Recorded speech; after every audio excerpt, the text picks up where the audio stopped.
Então vamos lá, por que um católico não pode ser espírita? Em primeiro lugar, porque são coisas totalmente diferentes. É como a água e o óleo.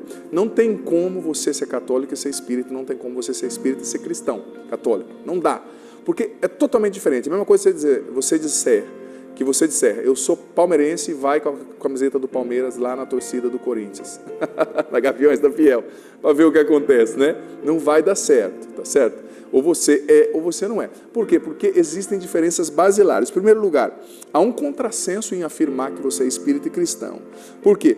Porque para o cristianismo, Jesus é Deus, o Filho de Deus feito carne, que se encarnou e veio habitar no meio de nós. Para o espiritismo, Jesus não é Deus, mas é um espírito evoluído, um espírito iluminado. Olha, eles não acreditam que Jesus, o espiritismo não acredita que Jesus ressuscitou dos mortos. E nós acreditamos, é o dogma de fé.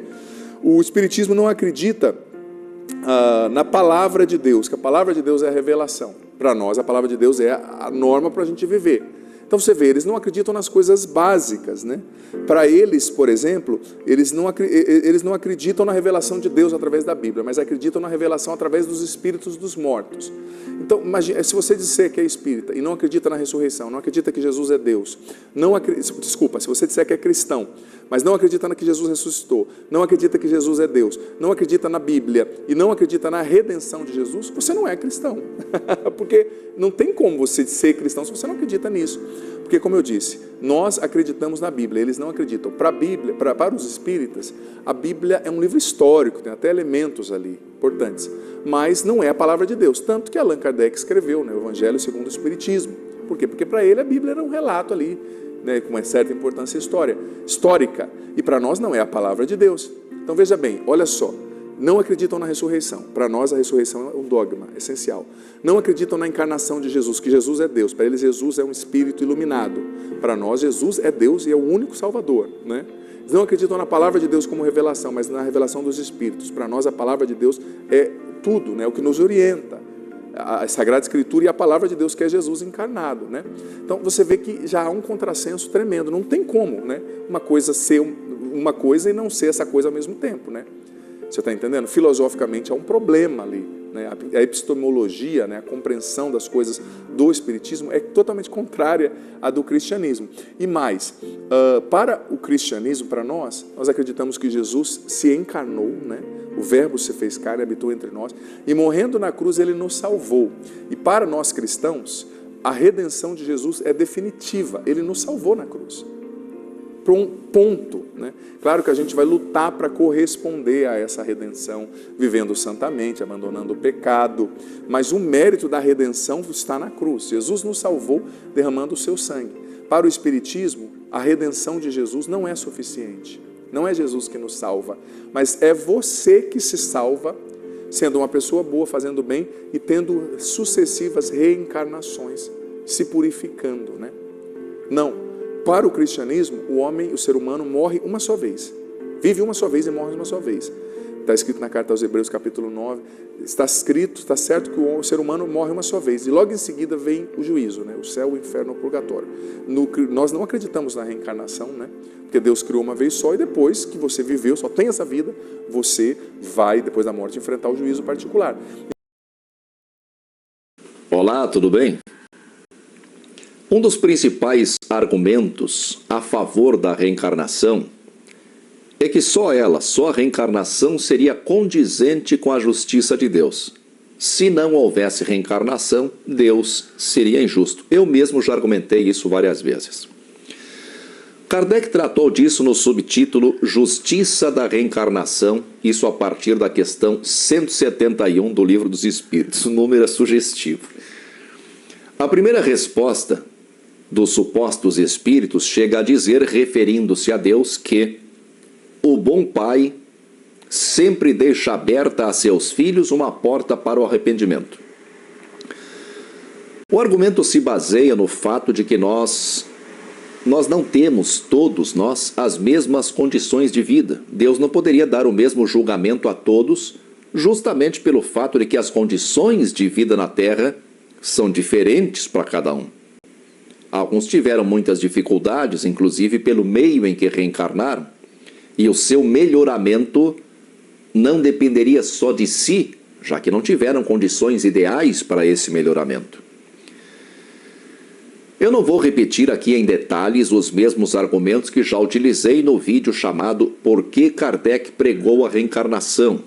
Nesse vídeo, Por que Kardec pregou a reencarnação, eu argumento que o conceito de justiça é um conceito humano, e só porque nós idealizamos a justiça, isso não quer dizer que Deus seja justo, já que nós simplesmente não conhecemos a natureza de Deus.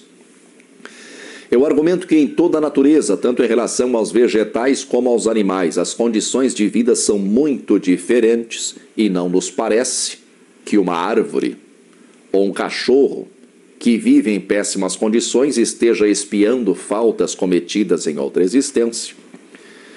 Também argumento que, queiramos ou não, nós somos animais, né? E fazemos parte da natureza. Também argumento que se existe reencarnação da maneira como foi imaginada por Kardec, todos nós tivemos uma primeira reencarnação, mesmo que tenha sido em outro plano, mesmo que tenha sido numa outra esfera de existência que nós não conhecemos e não conseguimos entender. E que se nessa primeira existência ou primeiras existências, se nós não tivemos todos exatamente as mesmas condições, já vai por água abaixo o argumento kardeciano em defesa da justiça de Deus. Pois se Deus é tratado como Pai e nós somos os filhos desse Pai, não seria justo que alguns de seus filhos começassem sua existência em boas condições e outros começassem em más condições. Enquanto um filho trabalha desde cedo, o outro tem tudo de graça e em abundância e não precisa fazer nada. Mesmo considerando que nossa primeira existência tenha sido em outro plano, como nós não sabemos nada a respeito desse outro plano, nós só podemos procurar entendê-lo se fizermos analogias, comparações com o que nós conhecemos. E o que nós conhecemos efetivamente é a vida na Terra. Então, um espírito que tem a sua primeira existência no deserto, num calor insuportável, com pouca oferta de água e comida, enquanto o outro começa a sua primeira existência num oásis, cercado de conforto, com água e comida em abundância. Essa primeira existência, sem dúvida, seria decisiva para forjar a visão desses espíritos em relação à vida. E suas existências posteriores estariam indelevelmente marcadas pelas experiências dessa existência inicial. Argumentar que a vida não começa na Terra, nem necessariamente em outro planeta, mas na erraticidade ou em algum outro plano para nós desconhecido e que, portanto, não temos condições de julgar, isso é um argumento pueril de quem não tem coragem de enfrentar os fatos. Pois, se não conhecemos nada sobre o início da existência na erraticidade, nós não temos como saber efetivamente se houve justiça por parte de Deus ou não. Logo, nós só nos apegamos a essa argumentação se não conseguimos abrir mão de nossa crença em uma suposta justiça divina. Lembrando novamente que o conceito de justiça é humano e não necessariamente divino.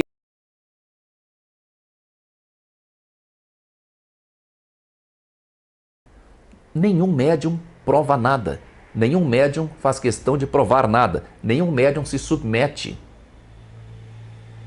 a ser provado, a ser testado. O argumento mais usado para defender o Divaldo ou outro espírita ilustre é que para poder criticar ele, antes eu tenho que fazer tudo o que ele já fez. Isso não tem menor fundamento. Então, se eu quiser criticar o Lula, Dilma, o Temer, o Aécio, então antes eu tenho que fazer o que eles fizeram? Não tem nada a ver. O bem que eles fizeram e fazem, isso não os isenta de responsabilidade.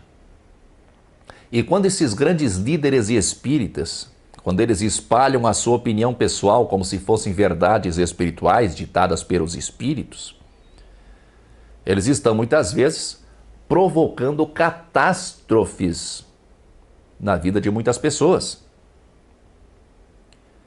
A crença generalizada e sem exame. Porque os espíritas não examinam nada, eles apenas acreditam. A crença generalizada e sem exame na expiação de erros do passado através da reencarnação, se isso não for verdade, e há grandes indícios de que isso não seja verdade, pelo menos para a imensa maioria da população encarnada na Terra, se isso não for verdade, isso é uma crença geradora de dor, de mágoa e de passividade. Se duas pessoas de uma mesma família, se as duas pessoas têm grandes diferenças entre si, um médium qualquer vai dizer, sem medo de errar, sem compromisso com a verdade, na maior cara de pau, e pior de tudo, acreditando que está fazendo caridade, ele vai dizer que isso se deve a vidas passadas. Ele vai dizer que os dois vêm se matando há várias reencarnações. Numa reencarnação um mata o outro, na outra o outro mata um.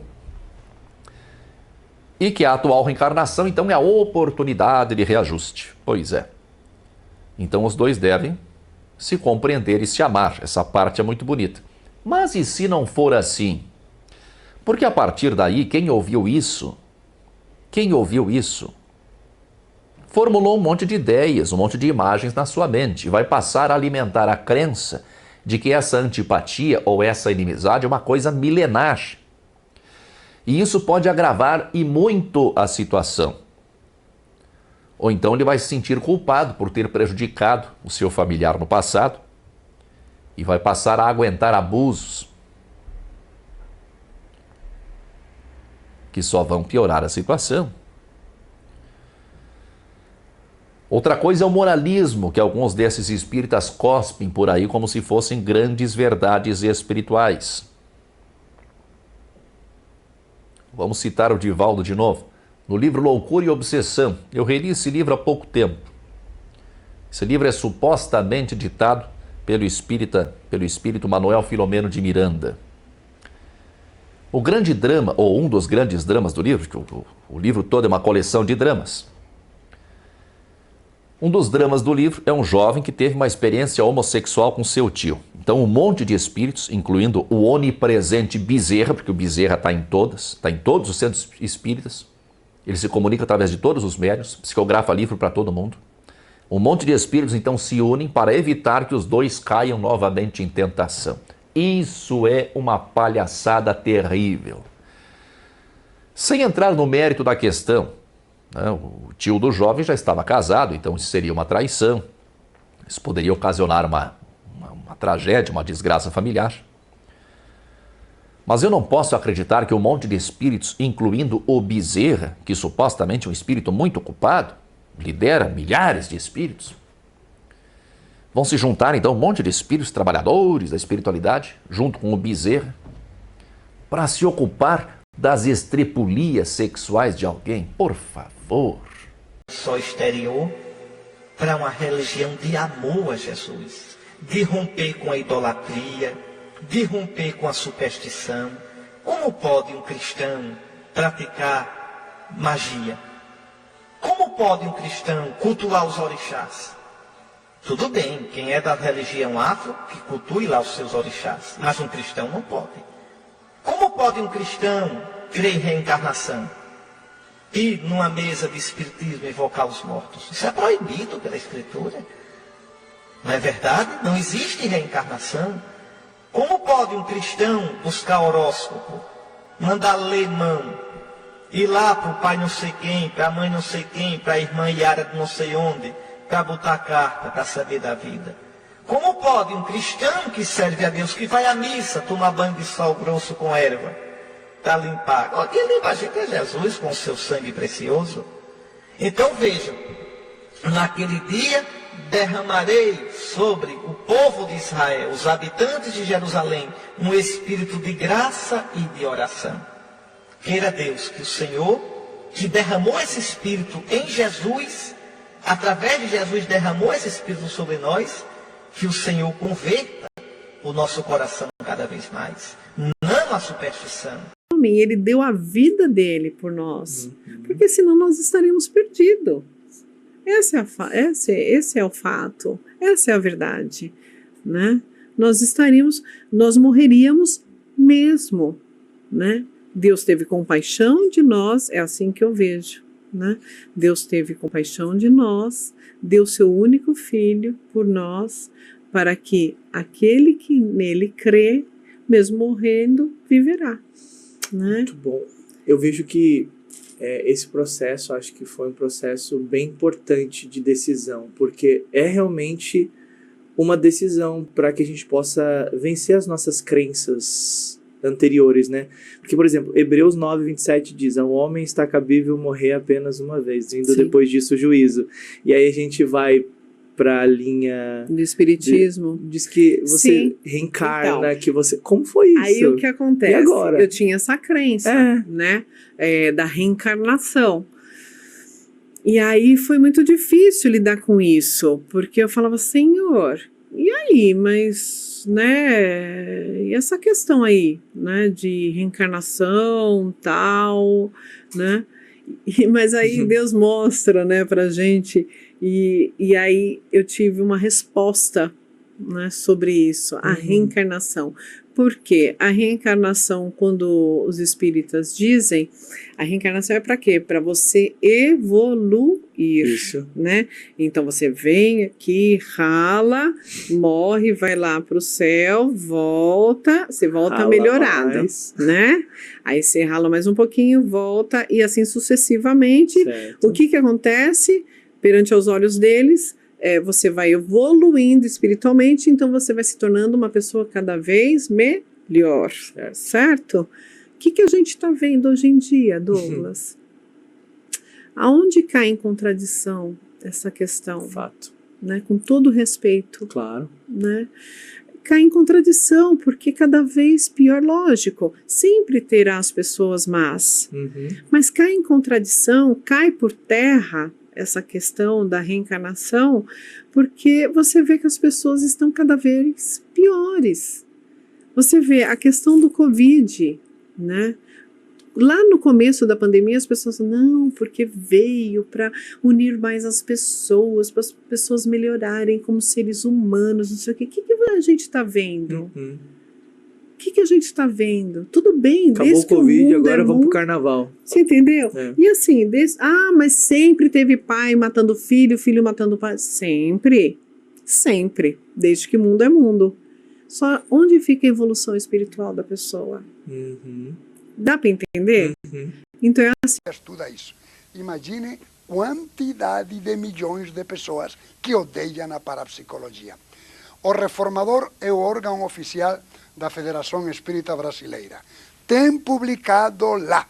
Vamos a apresentarmos nós como parapsicólogos antes de que a parapsicologia acabe conosco. Allan Kardec já dizia isso.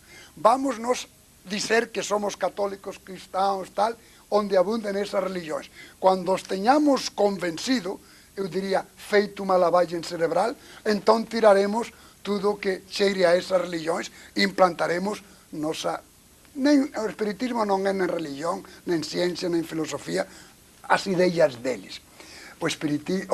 A parapsicologia, e eu concretamente, sou muito odiado por milhões de pessoas, curandeiros, seitas, cartomantes, quiromantes, bruxos, pastores que expulsam demônios, muito odiado. A verdade molesta a quem fanaticamente ou não sinceramente procura uma coisa. Mas também é a ciência mais amada em aquele que quer argumentos. É a ciência que estuda os fundamentos verdadeiros, não só os falsos, de todas as religiões. Tira superstições, confirma a verdade, é a ciência mais amada. Eu sei que há muita gente que me ama porque estou relacionado com a parapsicologia e sei que há muita gente que me odeia e que me odiou. Foi diminuindo. Já fui mandado guardar silêncio durante 6 anos. Nem telefonemas, nem cartas, nem visitas. Já me pediram que por que não voltava à Espanha. Já me chegaram a dizer, um cardeal que depois se fez muito meu amigo, cala a boca, eu acabava de chegar, não tinha nem 5 meses no Brasil, não abra a boca nunca. Como estava ainda doutorando-me em teologia, não me importei, vou estudar mais até que termine, né? Sofri. Hoje é muito difícil, de autoridades. Os jesuítas me apoiam, a Conferência Nacional dos Bispos do Brasil me apoia, os bispos, os meus superiores me apoiam, mas já passei tragos. Eu respondia duas coisas. Primeiro, este país, estou dando a minha vida, meu esforço, meu trabalho, sem medir esforços por este país, pelos habitantes deste país. Mas este país que tanto quero é o país mais supersticioso do mundo. Em qualquer cidade um pouco grande do Brasil, São Paulo, Rio de Janeiro, Salvador, Belo Horizonte, há mais médiuns espíritas, mais curandeiros, mais cartomantes, tarólogos, do que em todo o resto do mundo junto. É o país mais supersticioso do mundo. Dizia para você, se eu tivesse dinheiro para esclarecer isso... Fantasmas, materialização e transfiguração, pancadas do além. Entenda a parapsicologia de efeitos físicos, as forças físicas da mente do Padre Oscar Quevedo. Chico Xavier era um homem muito bom. E eu admirava muito como bom, como caritativo.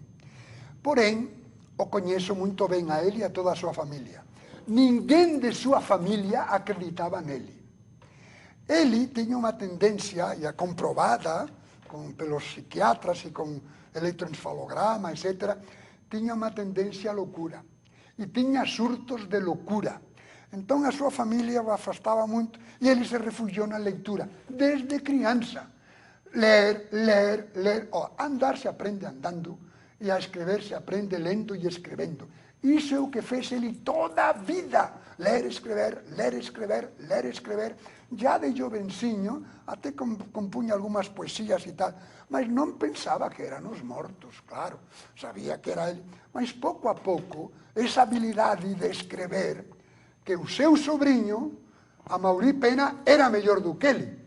E com ele, lendo e escrevendo, Chico Xavier e a campanha dos arredores que exploravam ao bom Chico Xavier, homem bom, honesto, e disseram que Amaury Pena ia ser o sucessor de Chico Xavier. E Chico Xavier também queria, mas Amaury Pena sabia para a psicologia.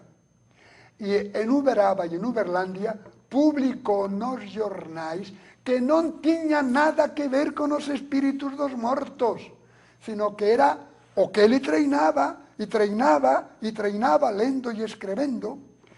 Além do mais, o espírito guia, vamos chamá-lo assim, o espírito guia de Chico Xavier, o principal, seria Emmanuel, dizia ele, senador romano dos tempos de Cristo. A palavra Emmanuel não existe. Emmanuel, Rafael, Gabriel, Miguel, mas ele, homem que lia muito, mas só em português, não conhecia nenhuma outra língua, todos os espíritos dos mortos não sabiam nada mais que português. E então ele dizia que ouviu que os latinos nunca carregam o aceito tônico na última sílaba. Então não é Emmanuel, inventou Emmanuel, senador romano dos tempos de Cristo. Coitado, ele não tinha culpa, era viruta. E então, mas muito bom, muito honesto e muito caritativo. Senador romano dos tempos de Cristo. Emmanuel significa Deus conosco. É um nome que se dava a Cristo. Nos tempos de Cristo, o cristianismo não tinha chegado a Roma. E como que um senador romano dos tempos de Cristo poderia chamar-se Emmanuel ou Emmanuel? Além do mais, se fosse um senador romano dos tempos de Cristo, eu desafiei muitas vezes, com carinho, não contra ele, que eu estimava muito, e ele também a mim, senão aos que ele enganava sem querer. Se fosse Emmanuel, teria que saber latim. Falei em latim com Emmanuel, com Chico Xavier, não entendeu uma palavra. E quando que um senador romano dos tempos de Cristo aprendeu português, que nem português havia naquela época, que é uma língua derivada do latim? E assim iríamos. E o espiritismo, então, Padre Quevedo? O espiritismo. O senhor não acredita, então, de fato, no espiritismo? O espiritismo para o senhor é uma... Não acredito no espiritismo. Bobagem. Tenho certeza de que o espiritismo... Bom, é um tema muito amplo que até que seria bom uma vez... Claro. Deixa eu dar um toque aqui. Uma vez por mês, Padre Quevedo aqui na Just TV, no programa Loucuras do Alexandrelli, Padre Quevedo explica. Sim, senhor. Bom, então estávamos falando do espiritismo, né? Do espiritismo. O espiritismo foi fundado por Allan Kardec. Hippolyte Léon Denisard Rivel, ele se disfarçou de Allan Kardec porque dizia que ele tinha sido um monge druida. E claro, então por que não falava no druismo, na língua dos druidas? Se tem descoberto en Stonehenge, por exemplo, construções dos antigos druidas, dos monges druidas daquela época. Mas os cientistas têm dúvidas, perguntavam a Allan Kardec, druida, não entendia nada, não resolvia nada, mas Allan Kardec pertencia a uma seita maçônica que não existe mais, que se chamava Hermetic Brotherhood of Luxor.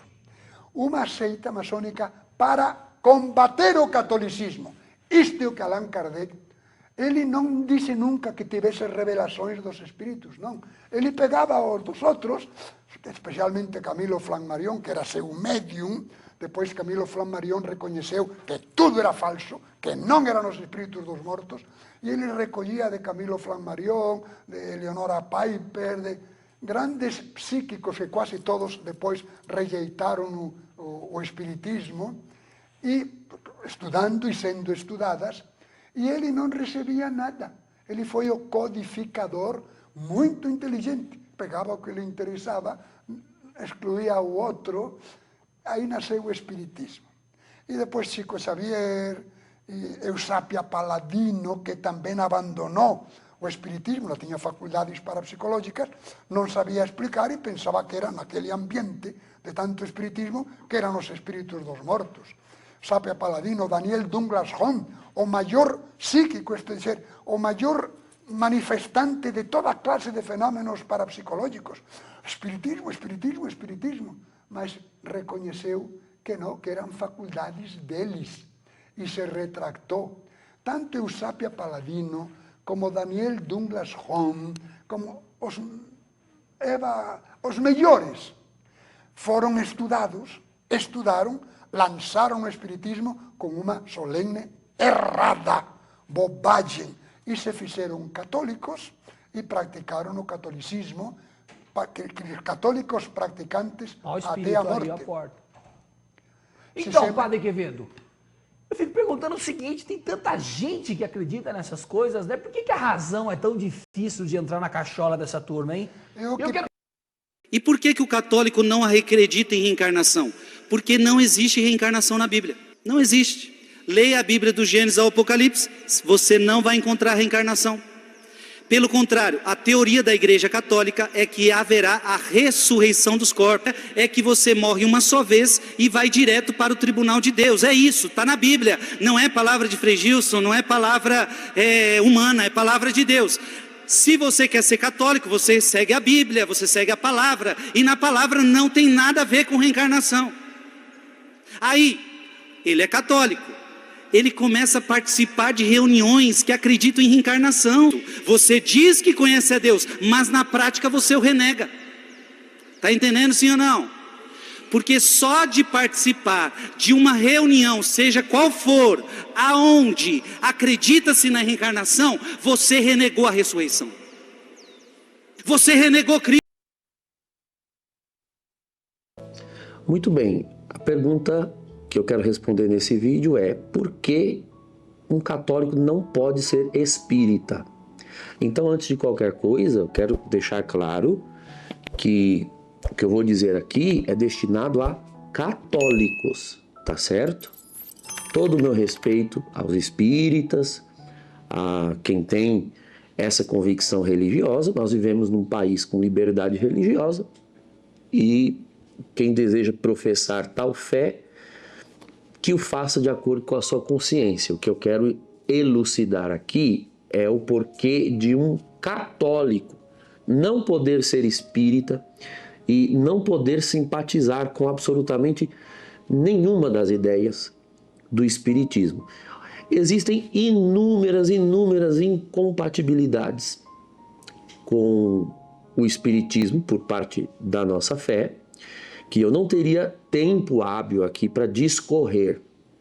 Vamos citar algumas que cabem aqui no tempo que me é reservado. A primeira delas é a noção de salvação.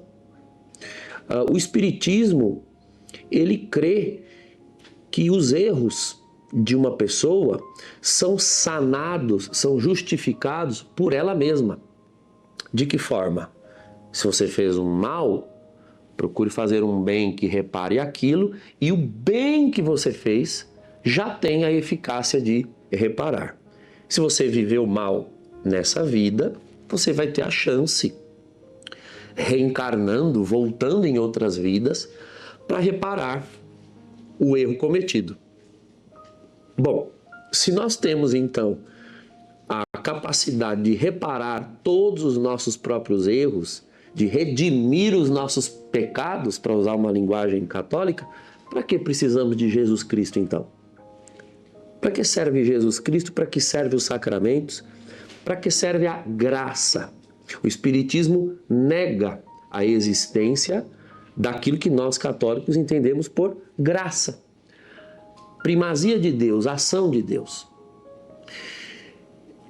A segunda incompatibilidade, e não menos importante, aliás, eu poderia ter começado por ela, é a noção de quem seja Jesus Cristo. Para nós, cristãos, de maneira geral, Jesus é Deus que se fez homem. Os espíritas realmente acreditam que o universo é organizado por galáxias povoadas, eles realmente creem em vidas em outros planetas. Me refiro aqui ao espiritismo de motivação kardecista.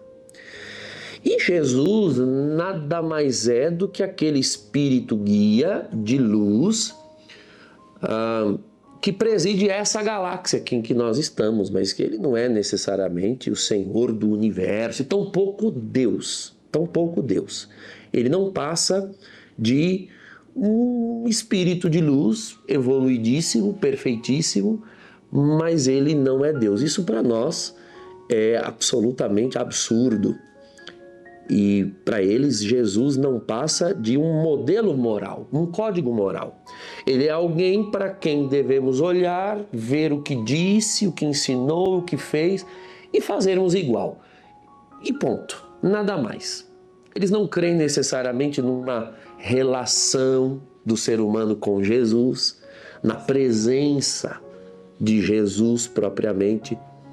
Jesus definitivamente não é o centro da doutrina espírita. O centro da doutrina espírita é aquilo que eles mesmos chamam de espiritualidade. Não entende espiritualidade como na conotação que nós damos em vocabulário católico. Espiritualidade para eles é o mundo dos espíritos. Então Jesus está lá na espiritualidade.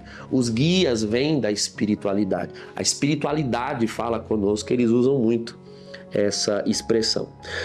Uma terceira incompatibilidade é a noção de ser humano. Para os espíritas, nós somos apenas e exclusivamente e tão somente o nosso espírito, a nossa alma. E o corpo nada mais é do que uma casca na qual a alma, está presa e da qual ela deve se libertar. E uma vez que a alma desencarna, é assim que eles chamam a morte, essa alma vai e continua o seu processo de evolução e o corpo vai à terra, dê-se a ele o destino que se queira dar, porque essa alma terá um outro corpo em algum momento, caso reencarne. Isso para nós é absolutamente absurdo, porque um ser humano é a junção de corpo e alma. e não uma alma presa num corpo. Ou seja, Deus criou o nosso corpo com dignidade própria. O nosso corpo é templo do Espírito de Deus. O nosso corpo é destinatário dos bens futuros. E essa é uma próxima incompatibilidade do cristianismo com o espiritismo. Nós cremos na ressurreição final da carne. Ou seja, nós cremos que o mesmo corpo que temos agora, ainda que morra, seja sepultado, seja cremado, ocorra o que ocorrer com esse corpo, nós cremos que Jesus virá uma segunda vez e que na sua vinda gloriosa ele ressuscitará os nossos corpos. As nossas almas serão restituídas aos corpos e esses corpos glorificados, transformados em corpos semelhantes ao de Cristo, isso está lá em 1 Coríntios capítulo 15, esses corpos, portanto, foram criados e foram redimidos pelos méritos de Cristo na cruz do Calvário para redenção e para a salvação eterna. Entende que se você crê em reencarnação e crê, portanto, que a alma passa por vários corpos, já não tem como crer em ressurreição, porque afinal de contas, se uma alma teve vários corpos, em qual corpo ela ressuscitará, já que todos foram dela? Veja que são doutrinas totalmente incompatíveis. Eles não creem em absoluto numa suposta vinda de Jesus. Eles não creem na Trindade. Se Jesus não é Deus, conforme já expliquei, tampouco o Espírito Santo. Quando os evangelhos falam de Espírito Santo, eles realmente creem, essa foi a interpretação dada por Allan Kardec no Evangelho segundo o Espiritismo, ao comentar o capítulo 14 do Evangelho de São João, em que Jesus diz que na casa do Pai há muitas moradas, e eles entendem essas moradas como sendo os diversos planetas e galáxias, de fato. E quando em João 16 Jesus promete o Espírito da verdade, ou o Espírito Consolador, eles realmente entendem que aquela era uma linguagem da época para se referir ao Espiritismo, que seria o Espírito da verdade. Seria nada mais do que a espiritualidade se revelando, ou seja, os espíritos mais evoluídos vindo aqui nos instruir. E eles não creem, portanto, em Espírito Santo. Não crendo em Espírito Santo, também não creem nos dons do Espírito Santo de nenhuma maneira. Todos nós nada mais somos do que espíritos que já viveram em outras encarnações e chegam nesse mundo com maior ou menor grau de evolução e que, portanto, dependendo do grau de evolução com o qual viemos a esse mundo, nós podemos ter algumas habilidades mediúnicas que já estão imbuídas na nossa alma como resultado de um processo evolutivo. Então, pessoas que, por exemplo, têm o dom de cura, elas não curam pelo poder de Deus ou pelo poder do Espírito, elas curam porque elas têm essa capacidade. Elas são espíritos com o poder de curar. Enfim, o Espiritismo é extremamente antropocêntrico, põe a pessoa no centro, autora da própria redenção, salvação, dona e aquela que decide, né? O fator decisivo da própria evolução, e é, portanto, para nós católicos, uma doutrina bastante soberba, arrogante. Nós precisamos de Cristo, nós precisamos da revelação. Não é verdade que nós temos em nós propensão à evolução.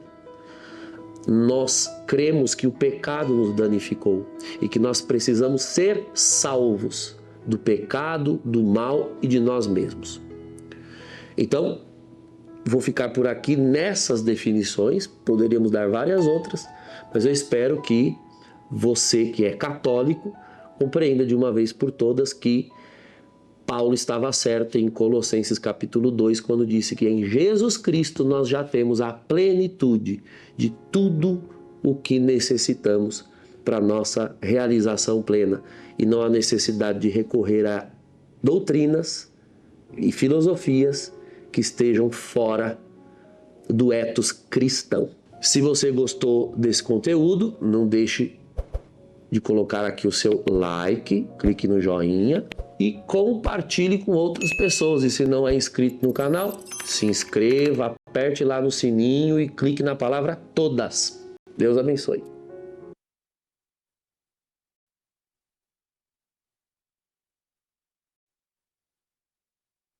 Por isso, novamente, eu postei o vídeo com a imagem hiperrealista de Nossa Senhora e uma abençoada foi lá e comentou: linda, parece muito com a imagem psicografada por Chico Xavier.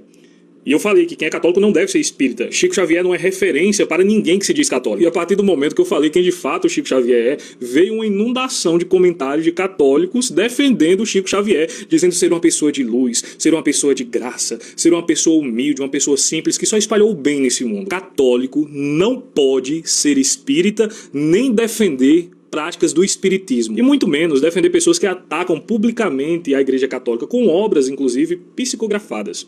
Eu quero ler aqui para vocês algumas frases do bondoso, do ser de luz, Chico Xavier, do que ele falou a respeito do Papa, de santos da Igreja, da Santíssima Trindade e da fé católica. No livro psicografado por Chico Xavier, chamado A Caminho da Luz, ele retrata o Papa como a besta do Apocalipse. E segundo ele, sabe quem é que está dando essas revelações em espírito para ele? O fantasma Emanuel. E quem é o fantasma Emanuel para Chico Xavier? Jesus. Além disso, ele chamou um dos grandes santos da igreja, Santo Inácio de Loyola, de cérebro obcecado e doentio, e que ele era inspirado por espíritos tenebrosos e pervertidos. Olha que ser de luz, que ser do bem. Além disso, ele chamou a Companhia de Jesus, uma ordem religiosa da qual saíram vários santos, inclusive também o Papa Francisco, de uma ordem nefasta, com fins imorais. E não foi só esse livro que ele usou para atacar a fé católica. Em outro livro chamado Emanuel, Dissertações Mediúnicas, ele ataca o papado novamente, ataca o magistério da igreja e, acreditem, ataca também a adoração eucarística. Todos os pilares fundamentais da nossa fé atacados pelo bondoso, pelo ser de luz Chico Xavier. Qual era a prática de Chico Xavier e que também é a prática do espiritismo? Invocação dos mortos, ou seja, necromancia, ocultismo, práticas esotéricas, sem falar a doutrina da reencarnação, que vai totalmente contrária a doutrina da ressurreição de Jesus Cristo. São práticas e atos totalmente contrários ao Evangelho, aos ensinamentos apostólicos e à própria pregação de Jesus Cristo. Então, se você se diz católico e frequenta o espiritismo ou defende práticas do espiritismo, talvez seja uma surpresa para você, mas você não é católica. E para os comentários que estão dizendo: nossa, eu estava curtindo o seu trabalho, mas agora você falou mal de Chico Xavier e falou mal do espiritismo, eu perdi toda a minha admiração. Deixa eu explicar mais uma vez, eu já falei isso em outros vídeos, eu vou falar de novo. Eu não preciso da admiração de ninguém que prega coisas contrárias à fé católica e defende coisas contrárias à fé católica. Não quero admiração. Eu comecei a evangelizar na internet para ninguém, eu tinha 0 seguidores aqui. E o objetivo desse perfil aqui é falar sobre a doutrina católica, o que prega a Igreja Católica, o que você pensa, o que você acha de mim.